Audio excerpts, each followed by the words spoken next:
At least 5 people were hurt, transported to local hospitals, some with multiple wounds. 10 people in total were injured during a white nationalist rally in Sacramento on Sunday. On the one side, you had this white nationalist group. They had a permit to hold a rally here in Sacramento. On the other side, you had a group of counter-protesters who wanted to say that hate speech is not going to be tolerated. Nazis come off our street!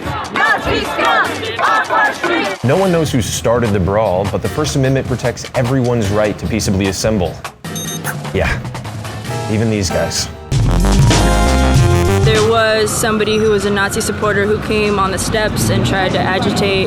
There was a few Nazis who had knives, and they ended up stabbing 2 young black men. The white power groups present at the Sacramento rally were the Traditionalist Worker Party and the Golden State Skinheads, who, as we all know, just lost in the NBA Finals. That's the Warriors. Who? The Traditionalist Worker Party says white people are put at a disadvantage and constantly under attack. If you agree with that, their monthly membership fee is only $10. So for about the cost of Netflix, you too can be a white supremacist. But please don't. The Golden State Skinheads put things a little more bluntly. They say white people exist, white people have the right to exist, and white people have the right to exist as white people. Which sounds like a Stuart Smalley affirmation for white supremacists. I'm good enough, I'm smart enough, and doggone it, people like me. As awful as you might think neo-Nazis are, and they still do have the right to peaceably assemble. While the right to assemble carries certain logistical restrictions, you can't meet in the middle of a highway, it doesn't carry that many content-based restrictions. In Chaplinsky versus New Hampshire, the Supreme Court ruled that freedom of speech isn't protected if someone uses fighting words, or words that incite extreme hatred or violence. Hey you, let's fight! Them's fighting words. Time and time again, the Supreme Court has defended hate speech as long as it doesn't actually incite violence.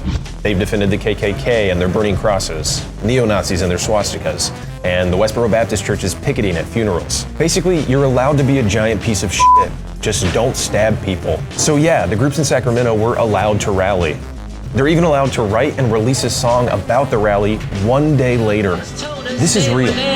Just to be the shield, protect our fellas from the Reds with bricks and sticks they wield.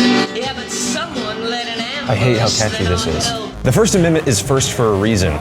Living in a country where you can fly a Nazi flag to protest the president. Sienkiewicz says he'll keep flying the Nazi flag until President Obama changes what he says are dictatorial policies. Is infinitely better than living in a country where insulting the king's dog can get you nearly 40 years in prison. The only thing as messed up as neo-Nazis spouting off their neo-Nazi agenda in public is denying those same neo-Nazis the right to do so.